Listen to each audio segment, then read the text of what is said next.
Friends 'big boss' హౌస్‌లో ప్రేరణకి, విష్ణుకి మధ్య గొడవ అయితే కంటిన్యూ అవుతుంది. అయితే సాధారణంగా గౌతమ్ పాయింట్ టు పాయింట్ మాట్లాడతాడు అని చెప్పేసి చాలామంది అనుకుంటారు గానీ, ఈరోజు ప్రేరణ మాట్లాడిన పాయింట్స్‌కి అయితే మాత్రం గౌతమ్ దగ్గర సమాధానం లేక తను పూర్తిగా టాపిక్‌ని ట్విస్ట్ చేసేసాడు. అప్పుడు ప్రేరణ "నువ్వు టాపిక్‌ని ట్విస్ట్ చేయొద్దు. నువ్వు డైరెక్ట్‌గా మాట్లాడు" అని చెప్పడం జరిగింది. సాధారణంగా నామినేషన్స్ అనేవి గంటలు గంటలు జరుగుతాయి.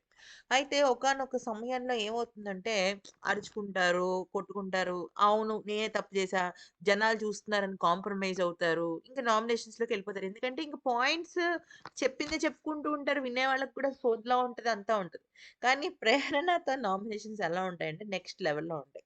అంటే ఆమె తన పాయింట్ అవతల వాళ్ళకి రిజిస్టర్ అయ్యే వరకు, ఆ పాయింట్ తన విషయంలో తప్పు లేదు అనేంత వరకు దాదాపుగా 6 గంటలు నుంచుని అలాగే మాట్లాడమన్నా కూడా మాట్లాడుతూనే ఉంటుంది. That is Prerana's strategy and strength.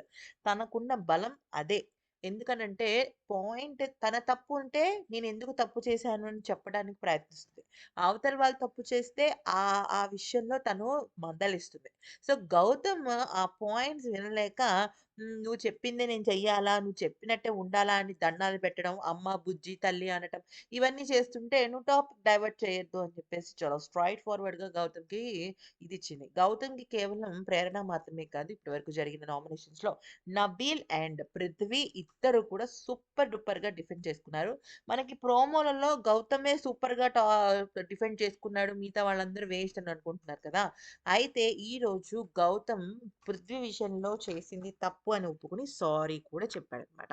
So, అలా జరుగుతుంది నామినేషన్స్ అనేది. కాకపోతే గౌతమ్‌ని లేపడం కోసం బిగ్ బాస్ వాళ్ళు చేస్తున్న ఒక స్ట్రాటజీ ఇది.